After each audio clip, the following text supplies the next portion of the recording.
Tonight on Property Ladder, it's all about location, as we look at two completely different properties with two very big problems.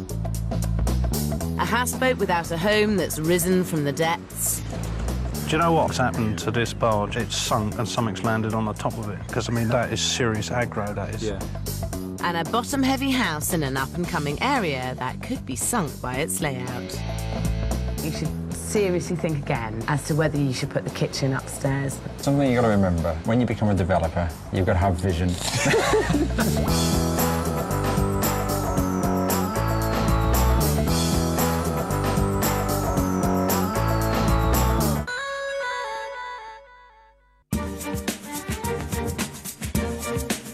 This week, it's bricks and mortar versus steel and rivets as a period house in a great area goes up against a houseboat with no location at all.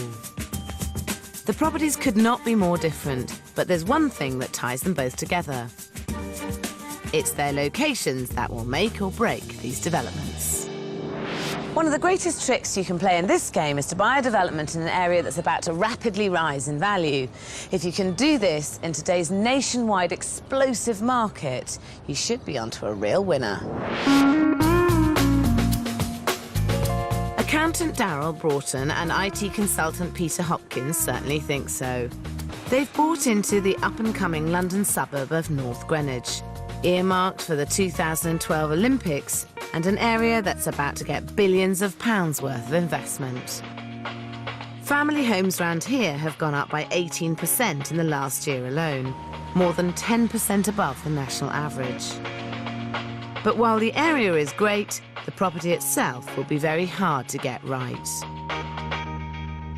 It's an awkward three-storey Victorian house with a dingy lower ground floor that will be hugely difficult to make appealing. But they're so confident about making money, Darryl has halved his hours as an accountant, so he's got more time to manage this project. I wouldn't say I was scared. I'm probably quite excited about doing it, I think. Yeah. We're actually going into property developing. 25 miles away on the River Medway near Strood in Kent, metalworker Vernon Francis and his wife Sue have pulled off the remarkable feat of buying a property with no location at all. They're gambling their life savings on this huge motorless barge with plans to make a 3-bedroom floating home. But over 90% of houseboats are sold with moorings, and Sue and Vernon haven't got one. This is going to be a major problem. I've always liked boats. I have to confess I don't know a huge amount about boats. Right. Did you get anyone who does know about boats to look at it before you bought it? No, I didn't. No. Do you have a plan?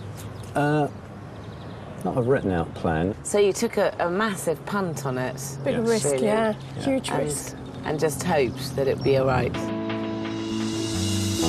If there's one thing I'm sure of, this will not be all right. Whether you're buying a house or a boat, the golden rule remains the same. Always get a thorough survey. But Vernon and Sue didn't bother. They paid just £12,500 for this barge, and they've remortgaged their own home to raise the £40,000 they think they need for all the work. They hope to sell for £130,000, which is extremely high without a mooring, and make a £77,500 profit, which I think is rooted firmly in Fantasyland. So you're a risk taker? Yeah. The amount of different things I've done in my life in the other business. I mean, from spraying roadside cabinets, sunbeds, building chassis, building trikes, all sorts of things. And are they always successful? Not financially, no. It works very, very hard. Sometimes not thinking everything through to the finer detail. Let's have a look. Yes, come on. With their life savings on the line, I hope he has more luck this time. So what are you going to do up here? Cut the existing roof off and then fit a complete deck from the front right the way forward, rather like the one in the foreground there. Right. I mean, the detailing of that upper deck is quite crude, and I think that if you want to get it into a good mooring, it needs to be more refined in its detailing. Rising house prices are prompting a widespread move onto the water, and it's the upmarket moorings that are the real draw. One of these could add up to £100,000 to Sue and Vernon's sale price, but they have to be careful because classy marinas will only let in classy boats. They've got no firm plans, but what they're thinking of doing is building a hulking upper deck that stretches down the entire length of the boat. Inside, they'll build an enormous open-plan kitchen, dining, living area. The problem is there'll be no outside space, and the end result will be more floating shed than elegant houseboat. I think they need to scale back the upper deck by about 50%. There'd still be enough room for a comfortable kitchen diner, but it's a much more conventional nautical design that also frees up room for outside space. In what you've just said to me, it might be worth me considering shortening it slightly. For somebody who lives on a boat, it is a lifestyle choice, and whilst you don't need a big garden because no one is going to be playing football on it, you do need an area that they can sit outside. Definitely worth considering. And then downsizing the living quarters would certainly ease Vernon's workload. He's hoping to do the whole job on his own in just 3 months, but it looks like it would take him that long just to do the lower deck. Gosh, it really is just an empty hull, isn't it? Absolutely. It does look quite rusty. Is this watertight? It is, yes. It is? Yeah. OK. In fact, with no survey, Vernon can't be sure. There's a dry dock inspection booked in for next week. I only hope they're not in for a nasty surprise. Seaworthiness aside, down here they're wanting to squeeze in the kind of layout you'd expect to see in a family home, with 3 bedrooms, 2 bathrooms and a utility room. But a houseboat is much more likely to be bought by a couple wanting fewer and larger rooms. 2 spacious double bedrooms, the large bathroom, as well as a cosy lounge, will be a far more comfortable and saleable layout. You have got a point with the 2 luxurious bedrooms rather than 3. But I was feeling it might be better to go for 3 and hedge my bets. I think because it's a boat, you'd be better off having 2 really good-sized bedrooms with plenty of wardrobes, and so it's a really lovely place for a couple to live, because most of your market will be people without children, so you probably want to try and appeal to them more, I'd have thought. It would be worth Sue and Vernon taking another look at their plans, and crucially getting those plans down on paper, because with no idea what the houseboat will look like, no decent marina will give them the time of day. Pretty valueless, a houseboat with no engine, with no mooring. What do you do with it? So without the mooring, you're really stuffed. Yeah, I see what you're saying. What I'm not sure Sue and Vernon realise is that good moorings are like gold dust. If I was them, I wouldn't spend a penny more on this development before finding a home for their houseboat.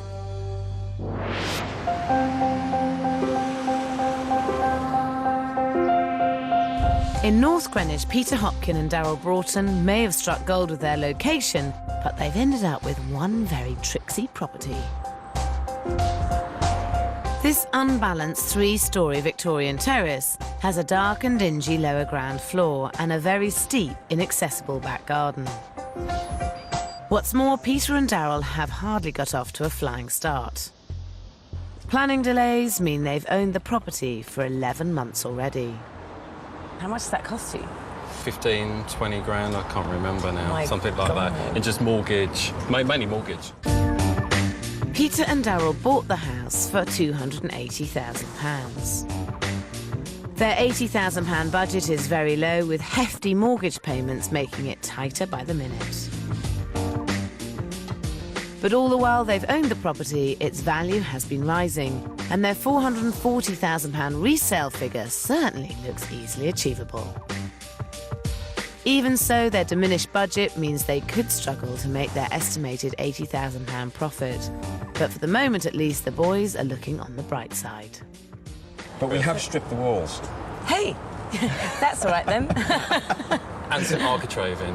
Oh, brilliant, brilliant. Well done. That's brilliant. So we have made a start. So you're 15, 20 grand down Yes. with a few wall strips. Yep. Yes. You've really got to get it right, and you've got to get it right soon. We've got a very, very good idea of the best plan. OK. The best possible plan.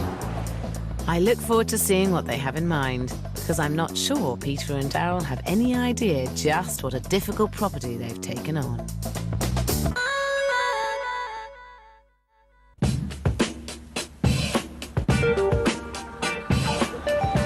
Daryl Broughton and Peter Hopkin are banking on their North Greenwich development to make them a tidy £80,000 profit. They've nailed the location, but the property is little more than a shell and will take a lot of brains to put right. That's because when a third of your house is below ground level, making it appealing is a real head-scratcher. It's actually quite a long way below ground level. It is so dark and it is so the light is so restricted. It's actually quite unpleasant down here. The Victorians built thousands of properties like this, but the lower ground areas were usually meant for staff, and making the downstairs work for today's lifestyle is tricky. The top half of this 3-bedroom, 3-storey house, though, is less problematic. Here they plan to convert the loft into a master suite, which will score well with the family market. The floor below has 2 bedrooms. They want to add an ensuite, and I agree this will also add value. But it's downstairs that poses the real conundrum. On the ground floor, there's a large living area and a tiny kitchen. And on the gloomy lower ground floor, there are 2 bedrooms and a bathroom. Peter and Daryl want to make this dark area the heart of the home by knocking through to create an open-plan kitchen, dining, living area. Then they want to carve up the lighter floor above into an odd hodgepodge of living room, bedroom and bathroom. I think there might be a better solution. I have actually got a completely new plan for your whole development, which is very, very radical and very different to what you'd thought you were going to do. But the best way to describe it is outside in the garden, so come with me and I'll show you. Great. There's always a compromise to be made with this type of property, but I don't believe it should be the main living area. I would simply refurbish the lower ground floor to create a playroom at the front and a decent-sized bedroom and bathroom at the rear. Then I'd shift the centre of this home to the much brighter ground floor, maintaining the large open-plan reception room and making a much bigger kitchen diner by bringing it out into the garden. A wraparound walkway would tie all the areas together in a solution that is both functional and stylish. Peter and Daryl would have to reapply for planning permission, but that shouldn't put them off doing what's right for the development. What do you think? That's a big change. Interesting. It's only the bridge that you'd need to get planning permission for. You could still get on with the loft extension, Yeah. and you could still get on with refurbishing the whole house. Yes, true. I love the idea. However, it's just too far down the line. We just want to get on and get a shot of this place. We have to listen to Sarah. I know we listen to Sarah. Will you sleep on it Yes. and then dismiss it? And then dismiss it. Hopefully I can find a way of making the boys change their minds. I think it would be a crying shame to see them throwing away a first-rate location on a second-rate layout.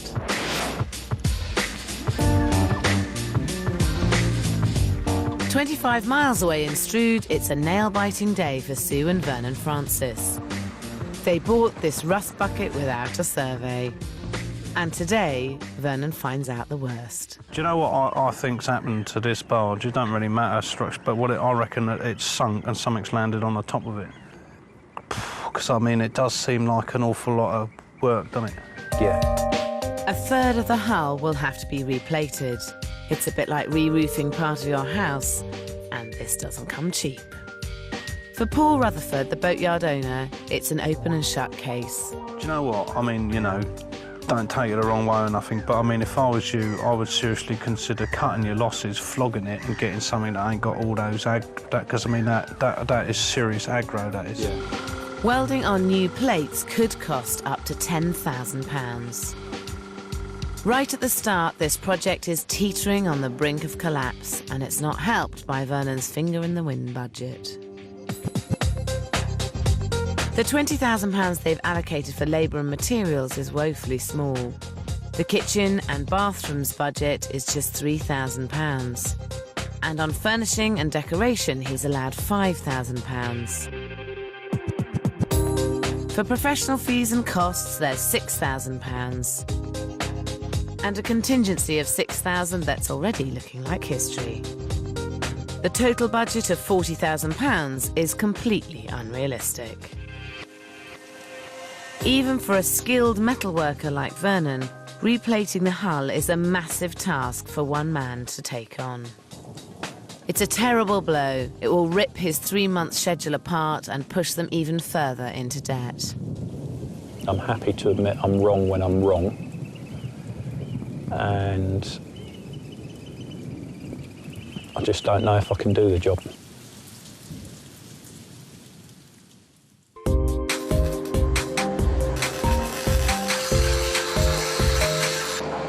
Two days later, Vernon rallies himself to the task.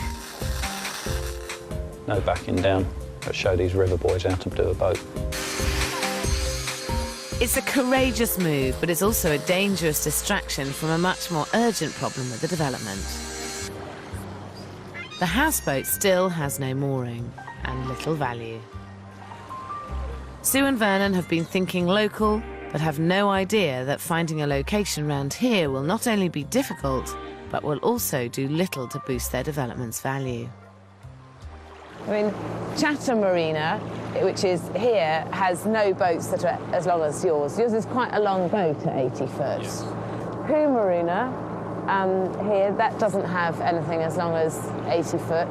This is Port Werburg Marina, but they have a massive long waiting list and a very slow turnover of boats coming and going.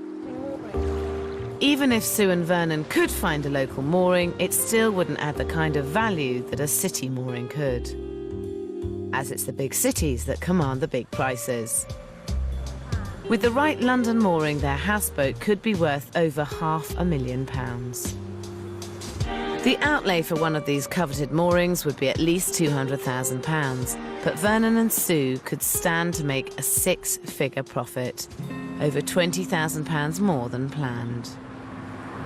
I have to say I've been a little bit slack or casual about it, and I was really going to pass the buck slightly to Sue, and because she's very good at researching, and see what we could come up with.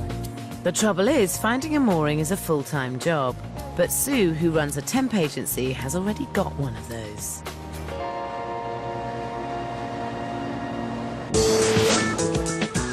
In Greenwich, it's week 1 of Peter Hopkin and Darryl Broughton's build. They're about to start knocking through the dark and dingy basement into this property's main living space. But I'm determined to have one last go at changing their minds.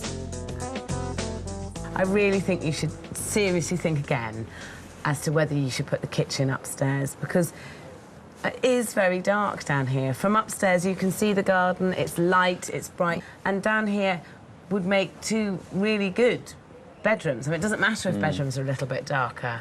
Once it's all light, white walls, cream walls, it's going to be a lot brighter. Something you've got to remember, when you become a developer, you've got to have vision.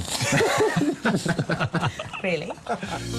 I really admire their spirit, but developing is a business, and the concept I want them to apply to their development is that of upside-down living. It's not unusual for creative developers to put the living areas upstairs if that's where the best light and the best views are. It might feel topsy-turvy to put the bedrooms in the lower ground floors of a property, but sometimes it actually makes perfect sense. They're cooler, quieter, and more private. If that means flipping the layout of the house, then don't be afraid to break from convention. As it stands, it's also a huge hike up 3 flights of stairs from the kitchen to the master bedroom. Hardly ideal when it comes to making your early morning cup of tea. The kitchen is staying in the basement. Is it? Yeah, it's not moving. Definitely. Yeah, staying there. The plans have been made, drawn, designed. It's ready to go. Right, so battle lost and over. Absolutely. Peter and Daryl are sticking to their guns and get straight to work knocking through their brand new subterranean living area.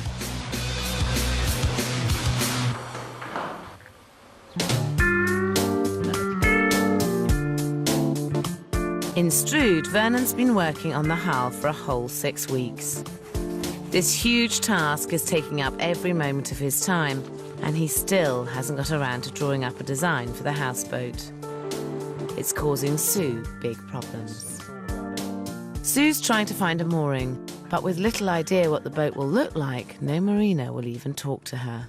I know that you're pushed for time. I know you've got ideas, but we need to get those onto paper. If I stop and do those, then I'm not getting the hull done. Next thing, we'll be working against the weather and we'll be further behind than we are now. How long will the hull take you? 1 to 2 weeks-ish. Vernon doesn't want to work on the design until he's finished the hull. Unfortunately, though, he doesn't seem to have much idea of how long that will actually take. So how much has this held up the schedule? I don't really work it out exactly, but quite a few weeks, really. So do you have a schedule? I've half given up with it now. I think you have to have a schedule, and you have to, you've got to have an idea of how much you're planning on spending, how long it's planning on taking, because otherwise it's likely to evolve into no profit. No, it's not going to do that. Isn't it? No. The success of Sue and Vernon's new venture is looking decidedly shaky.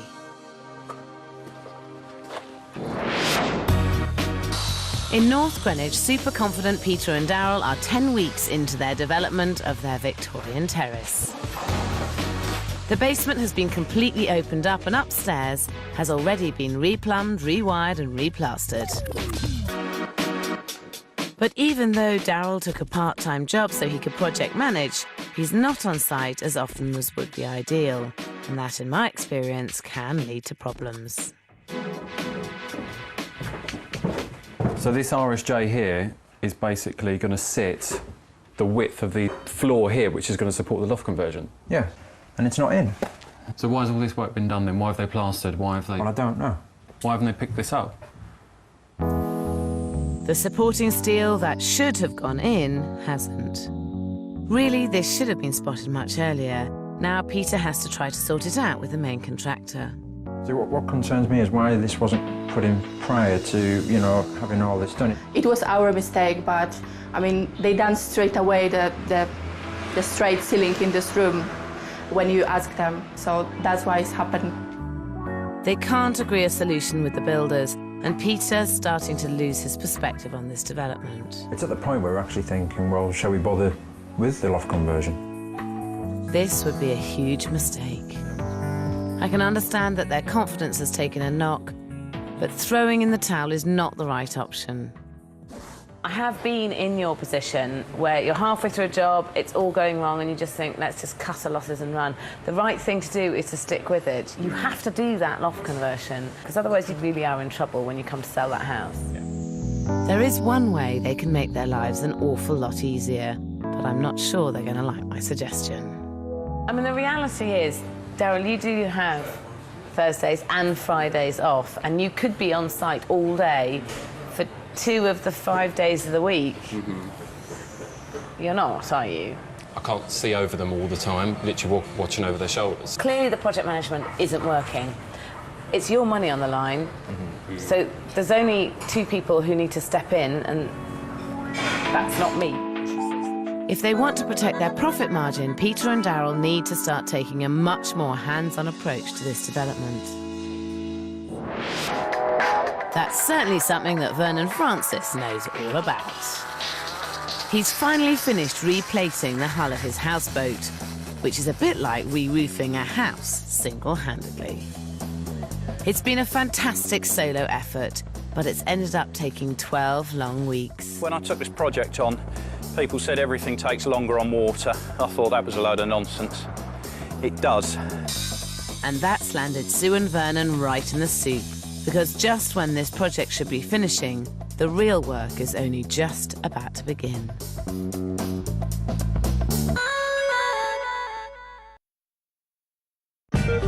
In Strood, 4 months into their development, Vernon and Sue Francis's luxury houseboat should be finished and on the market. Vernon won't earn a penny until they sell, and work on the lower deck is only just beginning. He's finally decided upon a spacious 2-bedroom, 1-bathroom layout down here, but there's still one huge problem that never seems to go away. Well, the lower deck plans aren't drawn yet, but I know where that is going to be and how it's going to work. And the upper deck, I quite probably won't do any plans for the upper deck. The truth is, Vernon can't do the plans because he still hasn't decided on the design. No drawings mean no mooring, and no mooring means little or no profit. I'm determined to make Vernon pin down a design once and for all. So I'm taking him to this houseboat moored near Chelsea in London. This is a prime piece of real estate.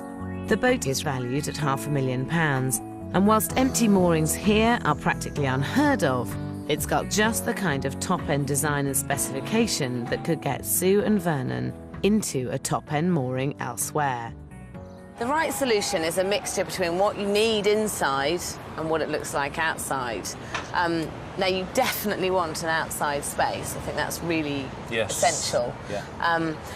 This boat, for instance, is about 2/3 covered, and then this open area at the back. And it's actually incredibly simple in its design, and it's lovely because of that. Vernon could do far worse than to copy this boat's layout inch for inch. On the lower deck, there are 2 large double bedrooms and an amazingly spacious bathroom. But it's the upper deck that really makes this houseboat quite special. Now, what do you reckon? Very impressive. It's lovely, isn't it? It is. I think in terms of the space, up here you've got your kitchen, which is a good-sized kitchen. You've got the dining area and the sitting area, and then you've got the outside space, and I think that's what you need to achieve for it to be a great houseboat. So the next job has to be that you get some drawings done of the outside of how it's going to look, so that Sue can work on getting you a mooring. Yeah. Time is marching on. Will you do some drawings? Yes, I'll do some drawings. Thank you for nagging me. No, I will. My nagging does pay off, and a week later, Sue finally has the plans she needs to start finding a mooring. But even with plans, this was never going to be easy. Hello, I'm looking for a residential mooring. Hello, can you tell me have you got any residential moorings? You don't. OK, thank you very much. OK, hello. Thank you very much for your help. Bye-bye. Thanks, bye-bye. It's been quite difficult trying to find a mooring. Firstly, because the boat is so long. It's an 80-foot boat, and secondly, because there aren't the residential moorings available that we thought that there would be. Only now, 5 months too late, are Sue and Vernon beginning to understand that they've risked a great deal on one very precarious development. In North Greenwich, Peter and Darryl have decided to go ahead with the loft conversion. But to keep the schedule on track, they've agreed with the builders to have the supporting steel projecting above the floor of the loft, rather than disturb the newly plastered ceiling below. It's cutting a huge corner because now they've lost a precious 10 centimetres of head height in an area where head height is at a premium. OK, so how much head height are we actually going to get now? In theory now, 230. 230 instead of, we could have got 240. 240. They're now going to have to work even harder to make their loft feel light and spacious. So I'm taking Peter and Darryl to this house in Balham, South London, for a quick lesson in loft design. The one thing that's so successful in here is the light. I mean, this is the most wonderful door. My only concern is that you're losing a wall to put a unit on, and there's not many walls in that loft that you can actually put a wardrobe and, say, a chest of drawers. Actually, you're better off putting the wardrobes into the eaves and using the flat walls to let the light in, because look, over here, you've got brilliant wardrobes. But there's loads and loads of storage. I think you should have built-in cupboards, especially when you've got eaves. The main reason I've brought the boys here is to show them how you can get a proper bathroom into even the tightest of spaces. I'm not sure about the bath. I think it's really awful. I think, like, really try to cram it in when actually you could have just left that as floor space. If you don't make the very best of the bathroom up on the top floor, it's just a spare guest suite, and you really want it to be able to be the master suite, because let's be honest, if you're up on the top floor, you've got to walk down nearly as far as the kitchen if you do want to have a bath. For the very first time since this development began, Peter and Daryl take my advice. And how? In a daring design move, they not only install a bathroom, they make the whole loft completely open plan. It's a bold statement that could be just right for their up-and-coming area. That loft was quite inspirational, and we really have listened to what Sarah was saying, making sure that there was a decent ensuite area and there was plenty of light, and we came back with a lot of good ideas. The development is back on track and nearing completion. But this house hasn't given Peter and Daryl an easy ride, and it's not finished with them yet. With the end nearly in sight, disaster strikes. A leaking water pipe in the newly converted loft causes a massive flood, damaging every room on every floor of this development. Pretty soul-destroying, really. I just feel like it's been months of hard work for absolutely no reason.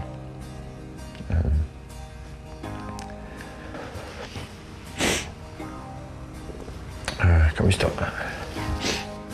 It's a complete heartbreaker for the boys. Now they're going to have to dig very deep indeed to get the development back on track.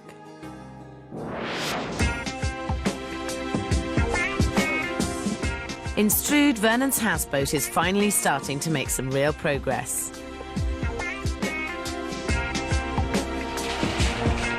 The upper deck has been assembled, and then the whole structure is craned into position.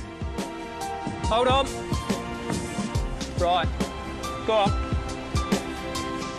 Vernon might be 6 months over schedule and £20,000 over budget, but this is still a seriously impressive solo achievement.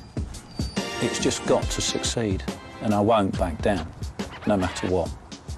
And the fact that so many people have said I won't be able to do it, that just makes me even more determined to do it. But without a mooring, this houseboat is a sinking ship, and Sue and Vernon still haven't found one. The stress is beginning to tell. I'm running a business. My husband's not been earning for almost a year while he's working on this project, and now I'm finding it very difficult to find the time to look. But when I have spent several hours looking, there hasn't been anything. I looked around Hertfordshire, I looked at Essex, I looked through Kent. London wasn't at the top of the agenda because I thought it was out of our reach. A prime London mooring won't be cheap, but it could reap them a decent profit and help them pay back their crippling debts. Sometimes people need a little helping hand. Though they are difficult to find, there are moorings available if you search hard enough. I've come up with this brand new marina in Wandsworth, which is just down the river from exclusive Chelsea Harbour. The great advantage with this particular mooring is that it also happens to be stuck on the end of a luxury development. This potentially is where somebody who is prepared to pay top whack for a boat is going to be prepared to live. I'm just blown away. This is fantastic. I don't think we could have got a better location than this. Thank you. This is brilliant. What is it going to cost? The developers are doing 1-year deals at the moment for £9,000, which gives you enough window to be able to market and sell your boat. I just can't believe it. I think it's a fantastic place. Yeah, I mean, you couldn't want a better location. If you sold your boat on this mooring, you would be likely to get around £100,000 profit. That'd be fantastic. A phenomenal profit. Yeah. The key with this deal is that the boat will have to look exactly right to get into the marina. Then a potential buyer will have the opportunity to purchase a long-term lease, which boosts the houseboat's value. How are you going to find the £9,000? I don't know yet, but we will. Probably. You'll find it? We'll find it, yeah. I hope they do, because now they could make a killing out of this development. In North Greenwich, the extensive flood damage to Peter and Daryl's development means a huge repair job. They're forced to borrow another £10,000 to cover the costs, but the boys tough it out. And 10 weeks later, the development is finally finished. Even though it's not the layout I'd have chosen, it's still a highly polished family home. Inside, soft tones and clean contemporary furniture give the whole property a stylish feel. The slick finish is more evident than ever in the lower ground floor.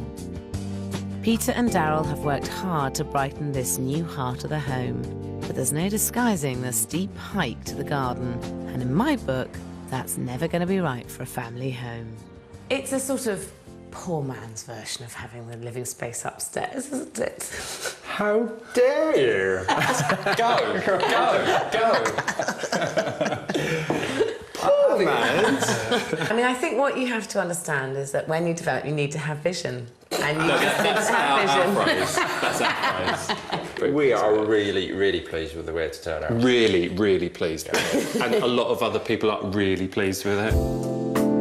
I accept we'll never see eye to eye about what they've done in the basement, but their loft conversion is a real triumph.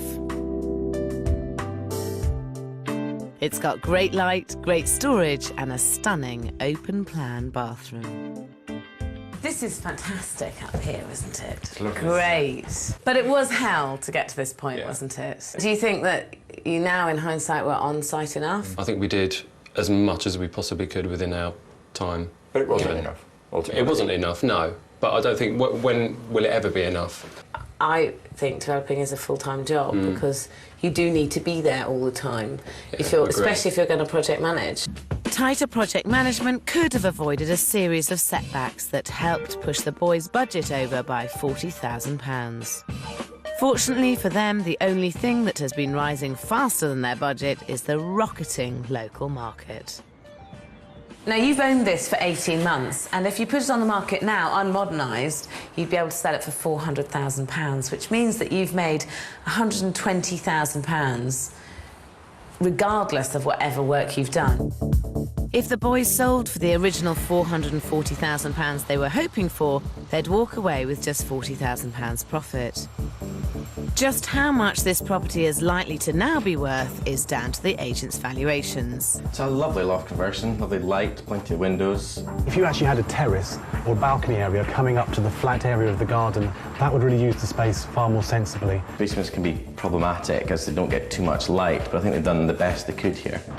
I would value this property at £550,000. I would value this house at £575,000. Now, we've had two valuations. One's come in at £550,000 and one's come in at £575,000.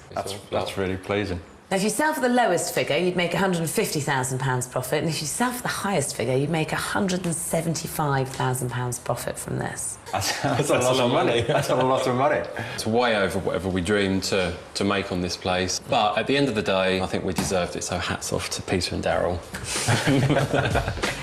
Peter and Daryl chose their location well and are riding an amazing local market. In a bullish mood, they decide to ignore the agent's valuations and put the house on the market for £650,000.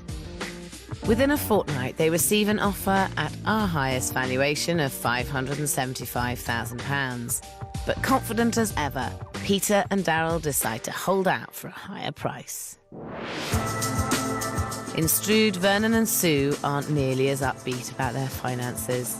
They're struggling to raise the £9,000 for that all-important central London mooring, and they don't seem to have any control of their finances at all. To be perfectly honest, I couldn't tell you how much over I am at the moment. I don't really look.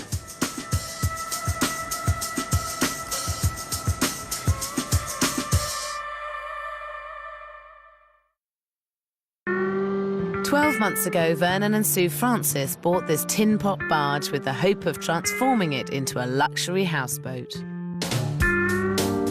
I never thought I'd say it, but it's finally finished. Sue and Vernon have ended up with a handsomely proportioned houseboat that won't look out of place in its new mooring. And that's right where they're heading. They've raised the cash they needed, and today their houseboat has completed her maiden voyage to her new upmarket London location. Hi, Hello. how are you? Hello. God, look at it. Fantastic. A year later, it's finished. Finally. Finally, Isn't she yes. lovely? What's she called? Taylor. After a daughter.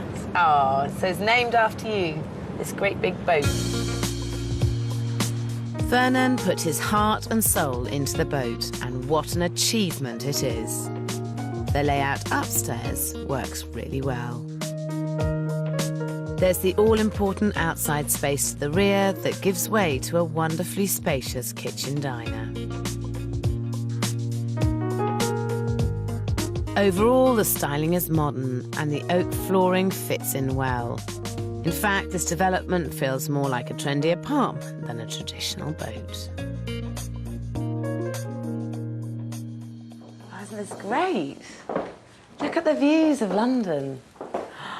What a great space. Isn't this fantastic? The only thing I was going to say is that in a perfect world, it would have granite worktops and a wooden kitchen. Did you make a decision to not do that for any particular reason? Or? The amount of money we've spent is far greater than we anticipated, so unfortunately... Had to cut back on things. Yes. Money was always going to be tight, but downstairs Sue and Vernon have made their limited budget go a very long way. Going with the 2 double-bedroom layout means there's ample space for a well-fitted bathroom. Next door, there's a huge living area that's bigger than most you'd expect to see on the shore. I'm very pleased with it. It is a big transformation. Yeah. You've done lots and lots of long hours, haven't you? 75, 85-hour weeks. God, that's We've not seen a lot of Daddy, have we? He came home really, really late when I was in bed, and then he went really early in the morning before I woke up. Did you miss him much? Yeah. It was the lack of money on this project that put such a strain on Vernon. So did his gargantuan solo effort pay off?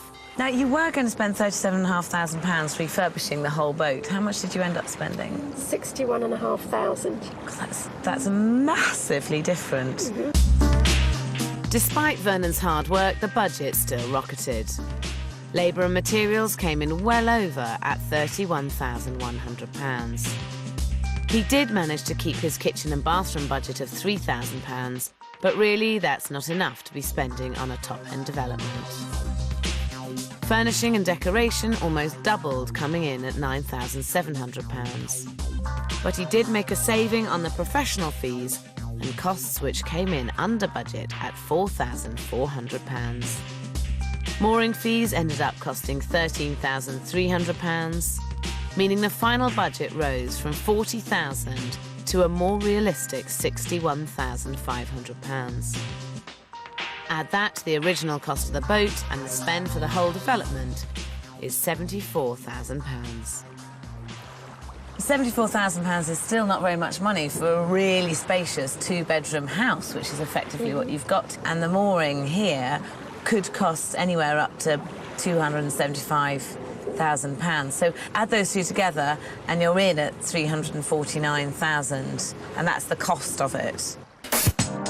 The permanent mooring has to be bought separately off the marina, and its price could vary, but at today's value, a buyer would have to pay a combined price of £430,000 for the mooring and the boat to make Sue and Vernon's £80,000 profit. So what do the agents make of it?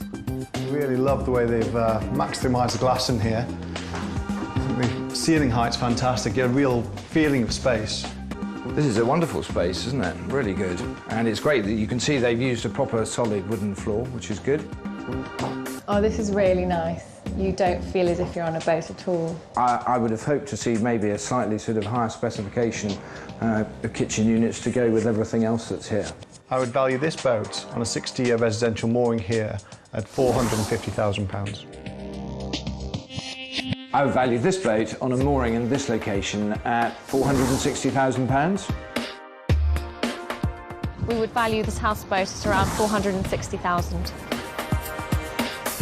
We have had 3 agents round to value it, and they valued it at £450, £460 and £460. So if you sold it at £450, the lower figure, that would make you £101,000, and the higher figure of £460 would make you £111,000 profit. How would you feel with £100,000 in your pocket? I haven't really thought like that. I'm not even sitting here thinking I want a new car or anything. I just want to get to the But that wasn't the plan, was it? hurdle. The plan was another boat. Yes. So the plan already is that he's already found another boat to do. I can see why, because the figures look good. Sue and Vernon spent £74,000 on the houseboat, and the cost of the mooring would hike that up to £349,000. So if they sold for the upper valuation of £460,000, they'd make a tremendous £111,000 profit. But first, of course, they need to find a buyer. That's great. Wouldn't it be wonderful waking up here every morning? It's so light. Funky room. Ooh, love the roll. And nice to have a separate shower, hey? That's unusual. You don't often get that in London, let alone on a boat. Feels much, much more like an apartment. Upstairs, it felt much more like a boat. The positive feedback suggests this could be the start of a great houseboat developing career for Vernon. So this is the beginning of a boat-building empire, then, is it? Well, it'd be nice to have an empire, but yeah, maybe a boat-building career, yes, certainly. Boats is the way forward for us, isn't it, to make money? Yeah. It should be plain sailing.